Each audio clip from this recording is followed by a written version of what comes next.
Hola, hola, un saludo muy especial, bienvenidos a Sinergia Informativa, un programa que está hecho para personas inteligentes, interesantes y calificadas como usted, personas bien informadas sobre temas políticos y administrativos. El tema de hoy tiene que ver con la decisión que se toma en el Estado colombiano de reconocer, por ejemplo, las víctimas de un conflicto armado que lleva más de 60 años. Ok, nos ponemos a mirar la historia. Colombia ha estado en conflicto armado desde incluso la misma época de la independencia. Hablamos del 20 de julio de 1810, pero para atrás hablamos de la revolución de los comuneros y todo lo que ha significado querer reivindicar derechos. Entonces, la revolución de los comuneros, recordemos cómo al sentirse molestos, creo que fue en Santander, quitar con los alcabaleros, con los que cobraban impuestos, alguien que creo que fue, ¿qué sería, hombre? No, eso fue la época de Galán, de José Antonio Galán. Arrancaron de la pared, pisotearon el avisito de los impuestos y ahí se dice que empezó toda esa revolución, con la de los comuneros, que siguió por el 20 de julio, que pasó por la Reconquista, la época del periodo de la patria boba, porque logramos la independencia, pero seguimos peleando entre nosotros mismos. Luego vino 1819, en fin, hasta los días de hoy todavía seguimos buscando y peleando por nuestros derechos. Bueno, hoy, teniendo en cuenta este marco histórico, vamos a seguir contando historias sobre la reivindicación de derechos de los colombianos en todos los rincones del país. Por eso hemos invitado a Carlos Ruiz. Él es representante de las víctimas del movimiento cívico del Oriente Antioqueño. Carlos Ruiz, bienvenido a Sinergia Informativa. Muchas gracias, señor periodista. Roger, muy agradecido por la invitación para hacer conocer lo que ha sido la historia en el Oriente Antioqueño, sí, desde perspectiva de conflicto social. ¿Qué es el conflicto social? El conflicto social se genera a raíz de la imposición de un modelo de desarrollo con 5 ejes estructurales en cuya actividad se presenta una respuesta de la ciudadanía para defender sus derechos y el territorio. Sí. Esa respuesta empieza desde la década de los 60 y culmina regionalmente, primero con movimientos locales, individuales, luego paros locales, subregionales, hasta llegar a una gran movilización regional donde se firma un acuerdo con todas las instituciones a nivel departamental y nacional para, digamos, recuperar derechos del territorio, de beneficio al territorio y de los derechos ciudadanos. Sí. Podemos hablar más adelante sobre eso. No, de una vez. Sí. ¿Qué derechos? O sea, entonces estamos hablando, es el movimiento, ahí es, sí, ese acuerdo, de ahí es cuando nace el movimiento cívico del Oriente Antioqueño. A nivel regional. A nivel regional, sí. Porque localmente había movimientos que se presentaban en respuesta, locales. Locales en cada municipio. Vamos a conmemorar el próximo 12 de abril, sí, la firma de los 50 años del contrato maestro en el Peñol. Sí. Ese esfuerzo fue lo que logró la supervivencia de que el Peñol exista hoy en día. Logró que las diferencias locales a nivel partidista, de comerciantes, campesinos y todo, se superaran al llegar la gente que no creía que le iban a inundar el pueblo, que eso no era posible. Sí. Pero cuando se dieron cuenta de la realidad y que no iba a haber pueblo, se unen. Y hubo un gran, que aún vive afortunadamente, guía espiritual, que era el padre Francisco Campos. Nosotros lo llamamos nuestro padre Pacho, sí, porque sigue vigente. Cumple 50 años ese contrato que después de movilizaciones, de peticiones y de todo, se firma el 12 de abril de 1969. Antes de que fuera inundado el Peñol. Antes de que fuera inundado. Que no sirvió entonces porque de todas maneras fue inundado. Sí, no, pero era que al menos que hubiera, ya eso era irreversible, entonces al menos que hubiera pueblo. Ah, o sea, entonces, que la construcción del nuevo Peñol es el resultado de ese contrato. De esas movilizaciones y entonces que se firma ese contrato. Lo que quiere decir que no son cantos a la bandera. No. Los movimientos cívicos y en este caso... lograron. Hoy en día logra el nuevo Peñol. Sí, con todo lo que eso significó. Además, todos recordamos la historia de la inundación del Peñol, que ya el Peñol no es el mismo Peñol, que se perdió la idiosincrasia, que se perdió la esencia histórica, más de 300 años de cultura. Exactamente, más de 300 años de cultura. Pero bueno, se logran cosas.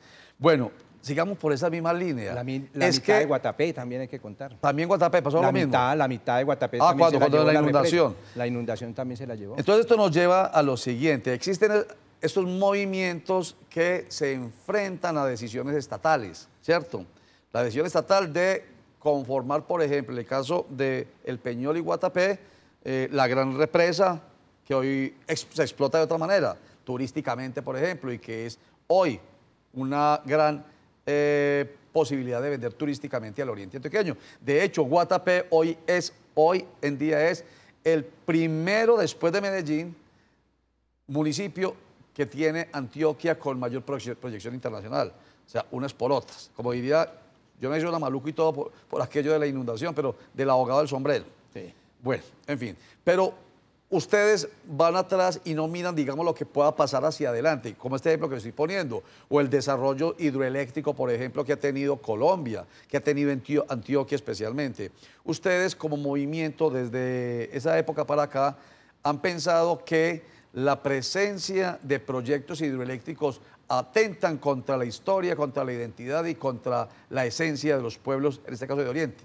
No los proyectos energéticos como tal. No, entonces. La forma en que se realizan los proyectos. Muy bien. Una cosa es que yo llegue a su casa y entonces venga y le diga, vea, la conveniente que es que hagamos esto y ampliamos una ampliación y hacemos un acuerdo. Sí. Y entonces complementamos. Y otra cosa es que yo llegue a su casa y arrase y se me salen de aquí, que los vamos a inundar y les pagamos esto por su pedacito y tal cosa. Es la forma depredadora en que se hacen las cosas. Nosotros siempre estuvimos a favor del desarrollo, es que nosotros no estamos en contra, sino que hay que respetar los derechos porque no se puede arrasar con toda una cultura sin decir alternativas. Es más, hay que decir una cosa porque es que se está hablando del conflicto, obviamente el movimiento cívico fue víctima del conflicto armado, pero antes del problema del conflicto armado en el oriente antioqueño fue el conflicto social generado por esa forma de imponer un modelo de desarrollo ajeno a los intereses locales, ¿cierto? No obedecía a las necesidades locales, estamos de acuerdo que había que hacer, no en esa forma, primero. Segundo, es muy importante destacar lo que el movimiento cívico era un movimiento de respuesta ciudadana, civil. Teníamos un marco teórico que nos diferenciábamos porque como nos acusaron de todo en su época, que eso significó más de 242 asesinatos de las juntas cívicas, hubo juntas cívicas eliminadas del todo, por ejemplo en San Carlos, toda la junta cívica fue eliminada, en el municipio del Peñol, etc. Nosotros era un proyecto reivindicativo. O sea, no éramos de carácter político partidista, éramos de carácter reivindicativo que presentábamos peticiones para que nos respetaran derechos. La segunda no éramos un proyecto político que quisiera llegar al poder vía elecciones. No éramos eso, éramos de carácter reivindicativo. Tampoco éramos un proyecto insurgente porque la insurgencia quería llegar al poder por medio de las armas. Nosotros estábamos buscando las reivindicaciones, que eso nos diferencia de todo lo demás. Entonces eran proyectos reivindicativos de sus intereses, ¿cierto? De los intereses del territorio y de la ciudadanía. Bueno, déjemelo ahí. Es que esto es una historia, ¿no? Una historia que estamos conversando con Carlos Ruiz, representante de las víctimas del movimiento cívico del Oriente, a quien se le ha reconocido ya el carácter de víctima por parte del Estado. Seguida regresamos. Víctimas, hay que decirlo, colectivas.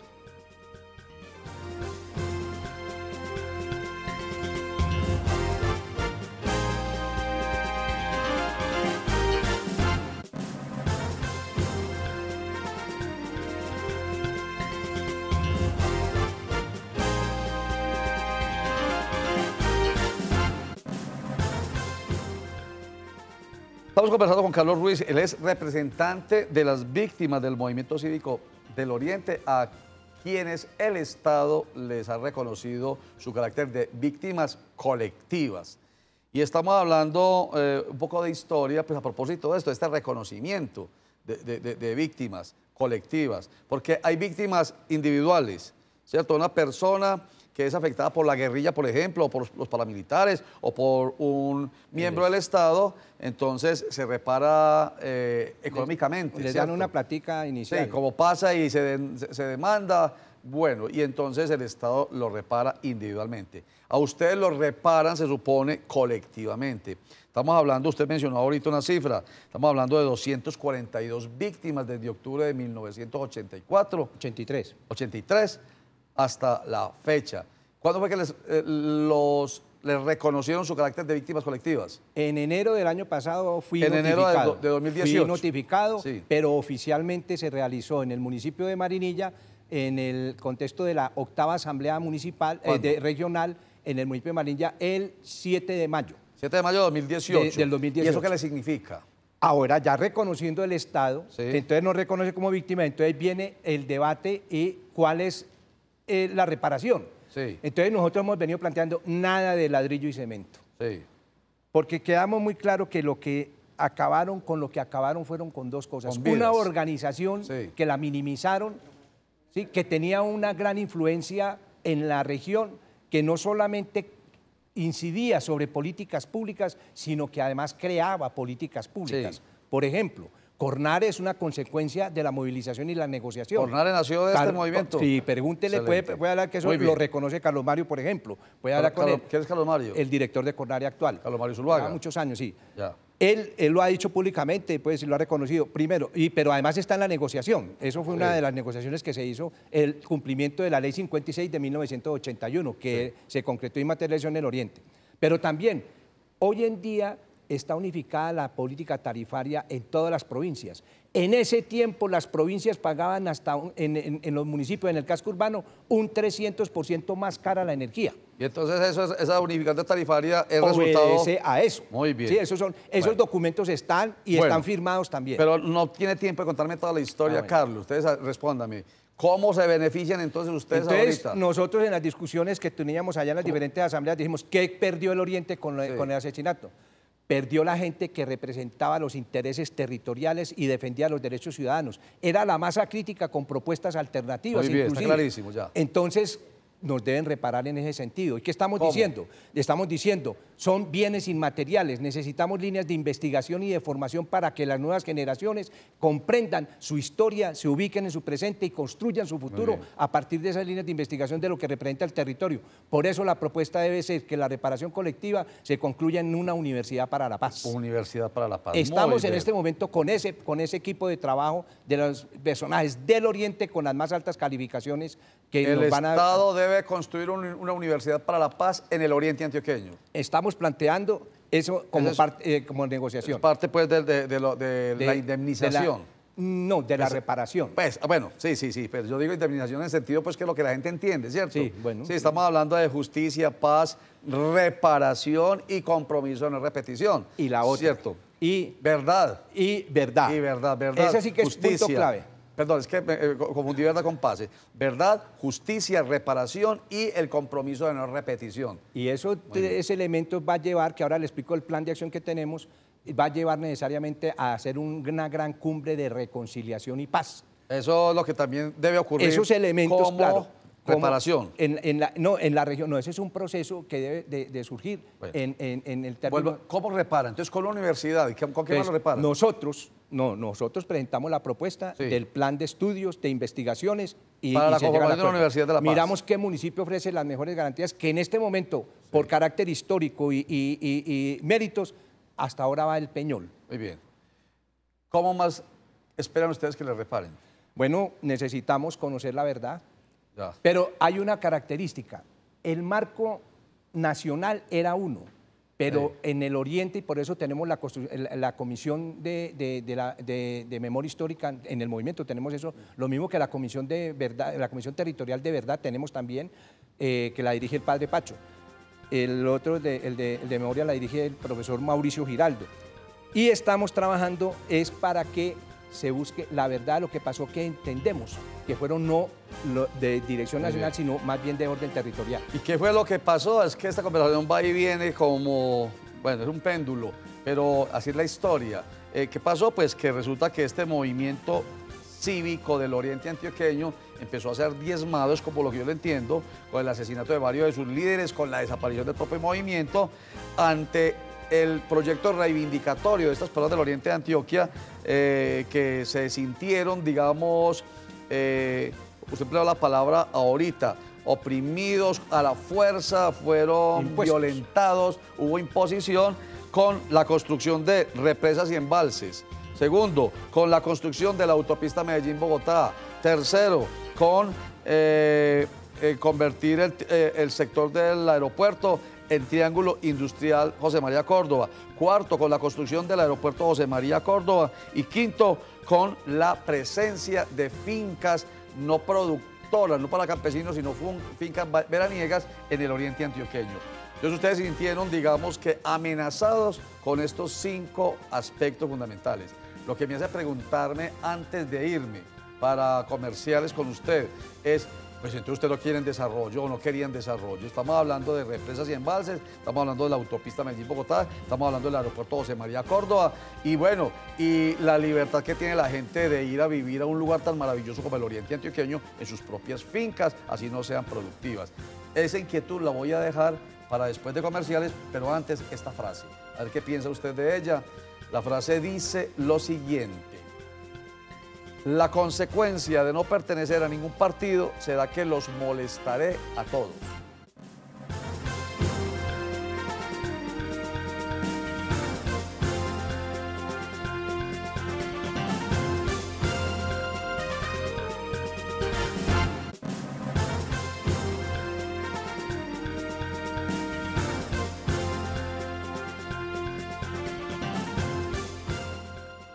La consecuencia de no pertenecer a ningún partido será que los molestaré a todos, dice Lord Byron, poeta británico. ¿Qué piensa usted, Carlos Ruiz, de esa frase? Ante las circunstancias históricas que se presentan y los diferentes intereses, hay que asumir posición. Sí, eso me parece muy bien. En este caso hay 3 tipos de posiciones, ¿cierto? La primera posición es, digamos, una cuestión amplia desde el movimiento social, donde se representan los intereses de todos. Sí, muy un bien. usuario de los servicios públicos, por ejemplo, es liberal, conservador, tiene que pagar. Muy bien. Tenga o no tenga plata, tiene que pagar. Desde el punto de vista político es cuál es la apuesta de país, cuál es la apuesta local que se quiere. Ajá. Entonces hay 2 líneas ahí. Una apuesta que va por los intereses particulares, donde se enriquecen unos cuantos a favor de, a costa del erario público, de los intereses generales, y otra apuesta donde se pone como máxima expresión el interés general sobre el interés particular. Ahí no hay términos medios. Muy bien. Bueno, volvamos sobre los cuestionamientos.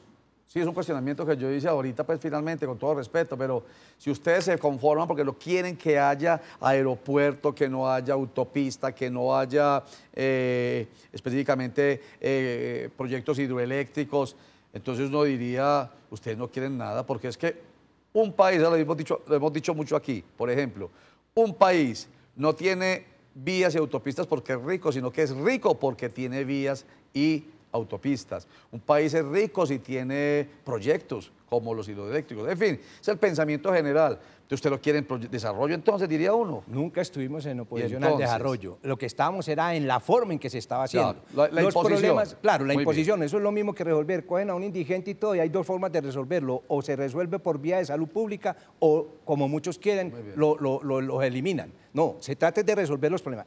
¿Cómo quiere? El proceso significó para los habitantes de la región cosas gravísimas. Sí. ¿Usted cree que hundir un pueblo y acabar con más de 300 años de historia es cualquier cosa? Eso, claro. Eso es una cosa donde la gente queda descuadernada. Sí.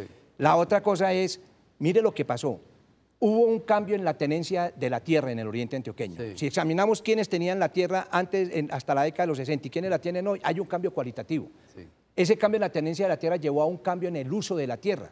El 70% en esa época de lo que se consumía en verduras y frutas aquí en la región venían del oriente antioqueño. Sí. En la costa se consumía un 30% del oriente antioqueño.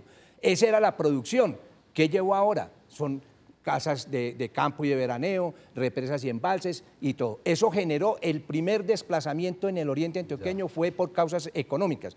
Y la tercera situación que cambió fue el cambio en la actividad del hombre. O sea, hoy el hombre ya no está produciendo, en su mayoría sigue produciendo, pero quedan unos restos, pero en su mayoría no están produciendo, sino que están de finqueros, de obreros, sí, mano de obra, etcétera, etcétera. Eso debería de tener una compensación, o sea, eso tenía que tener, y entonces la gente reaccionó por sus derechos. ¿Cómo era posible que en donde estaba produciendo la mayor cantidad de energía hubiera un 300% más caro que en el municipio? Eso sí nunca entendió, pues. Entonces, nunca entendió que fuera el oriente antioqueño, que nos vanagloriábamos de decir que era el mayor productor de energía, y era, porque eso es cierto, un 300% por encima, pues eso no tenía ningún sentido. Muy bien. No, o sea, muy bien. Yo simplemente hago la pregunta y no le puedo permitir más la palabra para que me amplíe eso, porque tenemos que preguntarle otra cosita. Pero muy bueno ir acercándonos un poquitico a nuestra historia, como lo dije al principio, con hechos reales como este. que deben enseñarnos, porque la historia, si no se conoce, se repite, debe enseñarnos cómo vivirlo. Ahora está pasando algo parecido con Hidroituango, y por esos lados también seguramente habrá movimientos reivindicatorios que ojalá no lleven posteriormente al Estado a que sean caracterizados y reconocidos como víctimas. Ojalá no, ojalá la negociación permita que no se llegue al nivel de las víctimas, como pasó con ustedes, con más de 242 personas muertas, más desplazamientos, más otros problemas sociales. ¿Víctimas de quiénes? De la guerrilla, FARC y ELN, de los paramilitares y de los mismos organismos del Estado, dicen ustedes. Entonces dicen que quieren como reparación, bueno, una universidad para la paz que podría estar en El Peñol, pero además un plan de acción. De manera muy sucinta y rápida, ¿cuál es el plan de acción? Para este primer semestre tenemos la segunda cohorte del Diplomado en Cultura Política, Derechos Humanos y Paz Territorial, que recupera la memoria y le da a entender a la gente y a las nuevas generaciones eso. Se van a hacer 2 seminarios taller, ahora con relación a los 50 años del contrato maestro, uno en El Peñol, va a venir aquí en Medellín para sensibilizar a los dirigentes sobre la cuestión del oriente antioqueño. Vamos a realizar los 50 años, el 12 y 13 de abril, el Centro de Museo Histórico del Peñol va a hacer una obra de exposición de pinturas, de fotografías, de videos, de películas, conferencias y todo sobre los 50 años del Peñol y se va a hacer por primera vez una gran cumbre de fuerzas sociales, políticas, económicas, ambientales, culturales y de represas y embalses para iniciar un proceso de reconciliación. Usted sabe que eso pasa por verdad, justicia, reparación colectiva, no repetición, y venga, nos apostamos y hacemos un acuerdo de paz de que si usted tiene una propuesta para la región y yo tengo otra y tengo posibilidades de ganar, su propuesta dominante no me va a ejecutar para que no sea posible. Entonces hay que hacer un pacto por la vida, por el derecho a construir la región como la ciudadanía quiera definir a través de las elecciones y la democracia. Yo veo que usted habla como muy juicioso, usted habla mucho de, por ejemplo, una universidad y habla de una gran cumbre y habla de diplomados, habla de la memoria histórica, ustedes son muy juiciosos. Definitivamente tener una visión de la historia desde la academia, desde el estudio, ello garantiza verdad, justicia, reparación, compromiso de no repetición y diálogo sin que haya imposición por la fuerza. Si se ejerce la democracia, sí. Porque y la democracia significa 3 cosas. Sí. Respetar la vida del otro como colocado en el pináculo de los valores. Sí. Lo segundo, respetar las decisiones populares a través de las elecciones, de cuál es la apuesta que quiere hacer la ciudadanía por su territorio. La tercera es esas investigaciones y esa formación le garantizan a las nuevas generaciones conocer su historia para no repetirla. Y segundo, ser propositivos porque conocen con las investigaciones qué tiene el territorio y cómo se debe manejar en beneficio del territorio. Tan bueno, y volvemos en el círculo virtuoso de las conversaciones en Sinergia Informativa, volvemos a la política y volvemos a la democracia como un sistema político que no es perfecto, pero es el más cercano. Eso nos dice nuevamente aquí Carlos Ruiz, en el que no ocurra como les ocurrió a ellos, que por ejemplo los grupos armados al margen de la ley no les permitían participar en elecciones. Imagínense ustedes, nos cuenta él por fuera de cámaras, y a muchos candidatos no les permitían aspirar, o si no los mataban. Y tengo, para que termine, un ejemplo que yo como periodista lo entrevisté y fui allá al Peñol, a Arcesio, que fue el primer alcalde cívico del Peñol. Sí. Arcesio Botero. Y a Antonio Ramírez. Y Antonio Ramírez. La insurgencia les prohibió, los mató a los dos. Exactamente. A Antonio Ramírez le dijeron, renuncia a su candidatura. Y no quiso renunciar. Se comprometió con su pueblo y lo ejecutaron. Y Arcesio Botero. Los helenos, lo mataron. Habiendo sido alcalde. Es que los dos habían siendo alcaldes, pero después los mataron. Es que en el 88 empezaron las elecciones de alcaldías. Sí, los populares. Y los populares. Y 15 años después, el único municipio de Colombia que no tenía exalcaldes era El Peñol, porque a todos los 3 los mataron. Bueno, entonces todo eso nos lleva a reivindicar como ustedes la necesidad de que nuestra democracia sea real y no de papel. Y que sobre todo permita el debate, la deliberación, el respeto por el otro y la tolerancia, y que, como dice Carlos Ruiz, no haya en desarrollo de los desacuerdos muertos y lo que les pasó a usted, un montón de víctimas que con el tiempo van a ser reivindicadas o reconocidas, pero ¿para qué ya? Lo ideal es que no haya víctimas y que haya respeto y tolerancia gracias al fundamento democrático.